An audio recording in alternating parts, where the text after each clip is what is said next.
राजकीय महाविद्यालय रोहट, विषय इतिहास, बीए फर्स्ट ईयर।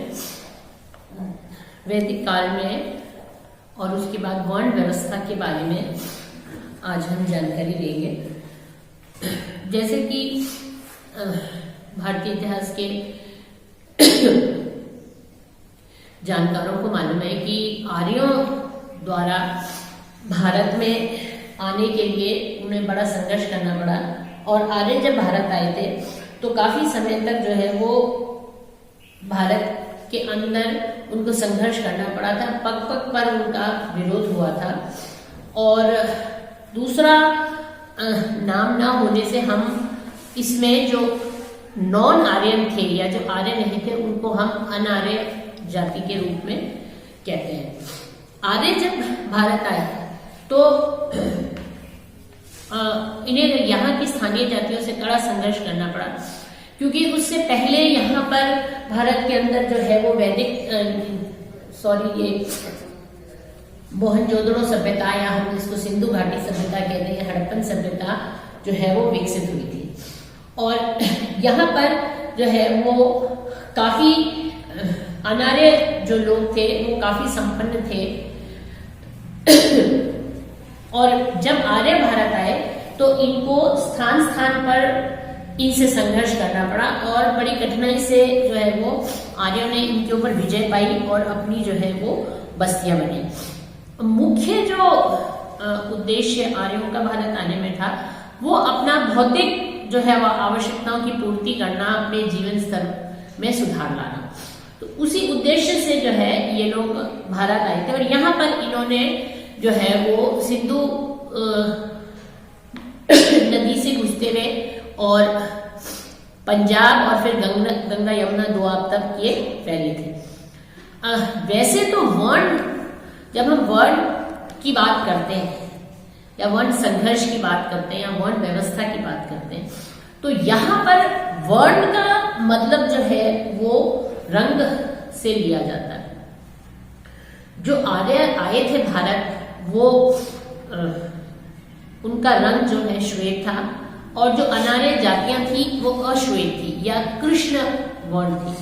तो ये भेद जो है वो इतना ऑब्वियस था कि इसको कोई किसी तरह से इसको पाटा नहीं जा सकता था। आर्य जो है वो श्वेत वर्ण, अनार्य कृष्ण वर्ण।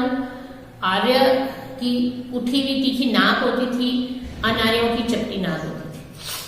तो ये स्पष्ट जो है ये भेद दिखाई देता था।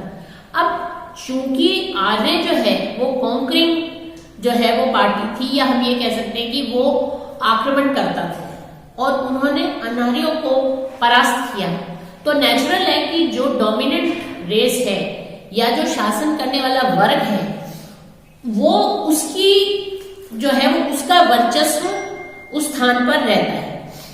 तो दोनों के अंदर जो है वो ये भिन्नता जो है प्रारंभ से थी। तो जो जीते, अब जो आर्य थे वो श्वेत वर्ण कहलाए, और दूसरे जो है वो दस्यु वर्ण या दास वर्ण कहलाए, क्योंकि जो जातियां आर्यों से हारी थी उनको ये दस्यु जो है वो कहा करते थे, तो वो दस्यु वर्ण हो गया। तो इस समय समाज में जो है वो क्लियरली दो वर्ण हो गए थे, एक तो आर्य वर्ण हो गया और दूसरा जो है वो दास वर्ण हो गया। दास वर्ण यहाँ के स्थायी लोग थे जो जिन्होंने यहाँ पर शुरू से प्रारंभ से थे, और आर्य जो है उन्होंने आकर आक्रमण कर दस्यु को या स्थानीय लोगों को परास्त किया और उसके ऊपर जो है अपनी बस्ती बसाई। अब वर्ण व्यवस्था की उत्पत्ति, वर्ण व्यवस्था की उत्पत्ति में मतभेद है। वैसे ये माना जाता है कि ऋग्वैदिक काल में वर्ण व्यवस्था नहीं थी, क्योंकि हमें एक ही ऋग्वेद में पुरुष सूक्त में ही हमें वर्ण का जो है वो वर्णन मिलता है या रेफरेंस मिलता है। उसके सिवाय ऋग्वेद में कहीं पर भी वर्ण की बात नहीं कही गई है। तो इससे हम ये मानते हैं कि अभी समाज के अंदर ऋग्वेद में वर्ण व्यवस्था उस रूप में विकसित नहीं हुई थी जो कि हमें बाद में उत्तर वैदिक काल में दिखाई देती थी, क्योंकि उसमें जो है दो, अगर हम वर्ग माने तो उस समय दो ही वर्ग थे ऋग्वेद में, आर्य वर्ग और अनार्य वर्ग। आर्य वर्ग वो था जो शासन करने वाला था, अनार्य वर्ग जाति वो थी या वर्ग वो था जिसके ऊपर विजय प्राप्त कर ली गई थी, जो भारत के स्थानीय निवासी थे। अब पुरुष सूक्त जो है वो बाद में, इसको जो है ये माना जाता है कि पुरुष सूक्त लेटर इंटरपोलेशन है या बहुत बाद में पुरुष सूक्त को जोड़ा गया है। अब इसमें जो है वो वैश्य और शूद्र शब्द का उल्लेख ऋग्वेद में कहीं नहीं मिलता है। अगर हम पुरुष सूक्त को छोड़ दें, अलग कर दें उसको, तो पूरे ऋग्वेद में कहीं पर भी वैश्य और शूद्र का रेफरेंस जो है वो हमें नहीं मिलता है। तो इस कारण से आर्य विश्व के सभी लोगों की सामाजिक परिवर्तन, सामाजिक व्यवस्था समान थी। चूंकि इस समय तक आर्य जो है वो आए थे, उन्होंने नई नई जो है वो अपने वहां पर व्यवस्था स्थापित की थी, तो उसके अंदर वो जटिलता अभी तक नहीं आई थी। बराबर जो है वो ठीक है, ये फर्क था कि आर्य और अनार्य। बाकी उसके सिवा जो है वो इस तरह के मतभेद जो है वो उस समय दिखाई नहीं देते थे, सब समान थे। अच्छा, उस काल में क्या था कि आपको जो है वो युद्ध करना है, भूमि पर अधिकार करना है, क्योंकि आर्यों को रहने के लिए क्या चाहिए, भूमि चाहिए, पशु चाहिए, तो उसके लिए आपको सभी को लड़ना पड़ेगा। तो सभी क्षत्रिय हो गए, उसमें ऐसा नहीं था कि एक वर्ग ही जो है वो युद्ध में भाग ले रहा है। जब आर्यों को भारत के यहाँ पर आकर स्थानीय जातियों को परास्त करना था, उनको अधीन करना था, तो नेचुरल था कि उनको युद्ध करना है, तो हर व्यक्ति जो है वो युद्ध कर रहा है। उस समय जो कर्मकांड या जो धार्मिक यज्ञ और हवन होते थे वो हर व्यक्ति कर लेता था, उसके अंदर इतनी जटिलता नहीं थी। तो ये भी नहीं था कि एक सेपरेट वर्ग होना चाहिए ब्राह्मणों का, जो जिसका काम सिर्फ यज्ञ और हवन करना हो। तो इस कारण से उस व्यवस्थाओं के अंदर उस समय इतनी जटिलता जो है वो नहीं थी, और हर व्यक्ति जो है वो दूसरे के बराबर था। और दस्यु नो डाउट जो अश्वेत वर्ण था या कृष्ण वर्ण था वो परास्त जरूर हुआ था, लेकिन वो अभी इतना ध्येय नहीं था, उसको शूद्र नहीं कहा जाता था। लेकिन जैसे जैसे स्थानीय जो है व्यवस्थाएं बनती गई, स्थायी बस्तियां हो गई, तब क्या हुआ, तब समाज के अंदर जब आर्य जो है उनका युद्ध वाला जो फेज था या चरण था वो समाप्त हो गया, और उन्होंने यहाँ पर भारत में अपनी स्थायी बस्तियां बसा ली। तब समाज जब सेटल्ड हो गया तो उसके अंदर जो है वो जटिलताएं आने लगी, उसके अंदर जो है विभाजन आने लगा। तो ऋग्वेद जो है, ऋग्वेद मोटे तौर पर उस संघर्ष की बात कहता है जो कि आर्यों और अनार्यों के बीच में हुआ था। इस कारण से अभी आर्यों ने इतना जो है वो अपना जिसको कहना चाहिए निश्चित और स्थायी अधिकार नहीं किया था कि वो समाज के अंदर जो है विभाजन हो सके। तो ऋग्वेद में सिर्फ जो है वो आर्य और अनार्यों का संघर्ष था, और ऋग्वेद के बाद उत्तर वैदिक ऋग्वेद में के तक हम अगर देखें तो उसमें जो है हमें 4 वर्ण वाली व्यवस्था दिखाई नहीं देती है। उस समय जो वर्ण था वो श्वेत वर्ण यानी आर्य और कृष्ण वर्ण यानी कि स्थानीय लोगों का था। अब अगर हम उत्तर वैदिक काल में वर्ण व्यवस्था देखते हैं, उत्तर वैदिक काल के अंदर जो है वो जटिलताएं आ गई, विविध प्रक्रियाएं हो गई। अब क्या हुआ, जब स्थायी बस्तियां बस गई तो ऐसे लोगों की आवश्यकता पड़ी जो कि युद्ध कर सके, उन बस्तियों को सुरक्षा दे सके। तो शत और त्राण मतलब मुसीबत से त्राण दिलाने वाला, वो कौन हुआ, जो कि युद्ध करता था और आर्यों की जीवन की और उसके समाज की रक्षा करता था। तो वो कौन हो गए, जो कि युद्ध करते थे, युद्ध करके क्षत्रियों को आर्यों को बचाते थे, शब्द से त्राण दिलाते थे, तो वो लोग क्या कहलाए? वो लोग क्षत्रिय कहलाए। तो ये एक वर्ग हो गया जो जिनका काम था युद्ध करना। राजा जो उन सब में जो सबसे शक्तिशाली और योग्य था, जो युद्ध में जीत दिलाता था, वो राजा हो गया। और क्षत्रिय वो लोग हो गए जो युद्ध करते थे और आर्यों के जान माल की रक्षा करते थे। फिर इसके साथ ब्राह्मण वर्ग हुआ। ब्राह्मण वर्ग जो कि अब चूंकि यज्ञ हवन बहुत जटिल हो गए हैं, तो उनको कराने के लिए आवश्यकता है ऐसे लोगों की जो कि उस यज्ञ को कराने में निपुण हो, तो वो जो है वो पुरोहित हो गए। तो इस तरीके से जो है वो उत्तर वैदिक काल में 4 वर्णों के बारे में हमें पता चलता है। अब जो ब्राह्मण, क्षत्रिय, वैश्य और शूद्र, अब इस काल में ये माना जाने लगा कि जो है वो जब देवताओं के जो है वो मुंह से ब्राह्मण निकले, क्योंकि इस कारण से जो है उनको वेदों का ज्ञान है, शिक्षा करा सकते हैं, उनको धार्मिक सारा ज्ञान है।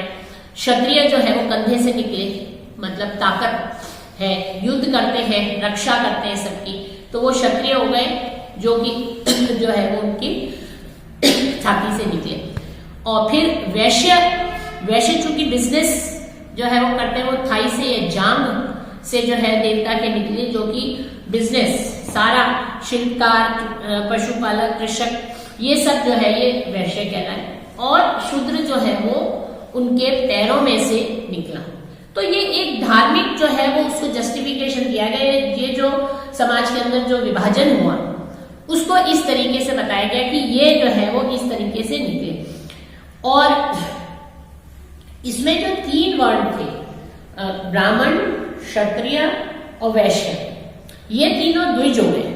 द्विज मतलब ट्वाइस बॉर्न, जिन्होंने 2 बार जन्म लिया है। क्योंकि जैसे मैंने आपको पहले भी बताया था कि एक तो एक्चुअली जब वास्तविक हमारा जन्म होता है, बायोलॉजिकली हमारा जन्म होता है, और दूसरा होता है जबकि हम जनेऊ धारण करते हैं, उस समय हमें सुसंस्कृत और सभ्य बनाया जाता है। जन्म लेने में तो मनुष्य जो है वो पशु समान होता है, लेकिन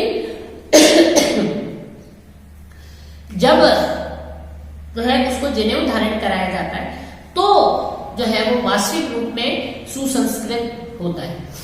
अब इसमें भी जो है वो फिक्स किया गया कि ब्राह्मण का जो जनेऊ है वो सूत कॉटन का होगा, और क्षत्रिय जो है उसका रेशम का होगा, और जो वैश्य है उनके ऊन का जनेऊ होगा। ये भी जो है उसके अनुसार फिक्स किया गया। ऋतु भी फिक्स कर दी गई कि जब जनेऊ पहनाया जाएगा तो ब्राह्मण को वसंत में, और क्षत्रिय को गर्मियों में, ग्रीष्म ऋतु में, और वैश्य को जो है वो शीत ऋतु में। तो ये 3 द्विज थे। शूद्रों को इसका जो है वो अधिकार नहीं था, जनेऊ पहनने का शूद्र को अधिकार नहीं था। ब्राह्मण वर्ग में ऋषि, आचार्य, राजपुरोहित, साधारण पुरोहित, राज्य मंत्री, शिक्षक, ये सब जो है वो ब्राह्मण वर्ग में आने लगे। क्षत्रिय वंश में राजवंशीय जो लोग थे, राजपुरुष, शासक, सैनिक, ये सारे मतलब जिनका जो है वो युद्ध से सीधा संबंध था, सुरक्षा से सीधा संबंध था, वो लोग जो है वो क्षत्रिय कहलाए। और व्यापार, कृषि और उद्योग धंधे, इन सब में जो काम करते थे वो वैश्य कहलाए। और इनकी सेवा के लिए जो है वो चौथा वर्ग था, जो कि घर में सेवक के रूप में काम करते थे, वो जो है वो शूद्र कहलाए। अब इस समय ये ध्यान देने योग्य बात है कि उत्तर वैदिक काल में भी वर्ण व्यवस्था कठोर नहीं थी। ये व्यवस्था कर्म पर आधारित थी, जन्म पर आधारित नहीं थी। अगर हम इसका उदाहरण देखें तो एक श्लोक लिखने वाला कहता है कि मैं तो जो है मंत्र लिखता हूँ, मेरी माँ जो है वो अनाज पीसती है और मेरे पिता शिक्षक है। तो ये अलग अलग जो है वर्ण के हो गए। तो इसमें वो जटिलता कठोरता नहीं आई थी, जन्म पर आधारित नहीं था। वर्ण व्यवस्था जन्म पर आधारित न होकर कर्म पर आधारित थी। उसमें जो है व्यक्ति, अगर कोई व्यक्ति किसी दूसरी जाति में पैदा होता है और वो दूसरी जाति का कर्म करता है तो वो उस जाति का हो जाता है। जैसे अगर क्षत्रिय है, जन्म उसका क्षत्रिय जाति में हुआ है और वो शिक्षा का काम करता है, वेद पढ़ता है, शिक्षक है, तो वो ब्राह्मण हो जाता था। इसमें कहीं आपस में मेल जोल में कोई पाबंदी नहीं थी, विवाह में कोई पाबंदी नहीं थी और इसमें ऊंच नीच वाली बात जो है वो नहीं देखी जाती। फ्लूइड था, लचीलापन था, आप एक वर्ण से दूसरे वर्ण में जा सकते थे। इसमें कोई भी जो है वो शर्म वाली बात नहीं थी कि एक जो है आप, बाद में जो हम देखते हैं कि मौर्य काल के बाद जो इसके अंदर जटिलता आ गई थी कि सख्ती से जो व्यक्ति जिस वर्ण में पैदा हुआ है वो उसी वर्ण में हो सकता है, वर्ण बदल नहीं सकता, वो अभी स्थिति नहीं थी। जो है वो व्यक्ति आराम से जिससे चाहे मेलजोल रख सकता था, खान पान पर कोई पाबंदी नहीं थी, विवाह संबंध में किसी तरह की कोई पाबंदी नहीं थी, एक लचीली व्यवस्था थी। इसमें जो व्यक्ति जो काम करता था वो उस वर्ण का हो जाता था। तो इस काल में वर्ण व्यवस्था में वो दोष नहीं आए थे, वो जटिलताएं नहीं आई थी जो कि हम आगे जाकर देखते हैं। धन्यवाद।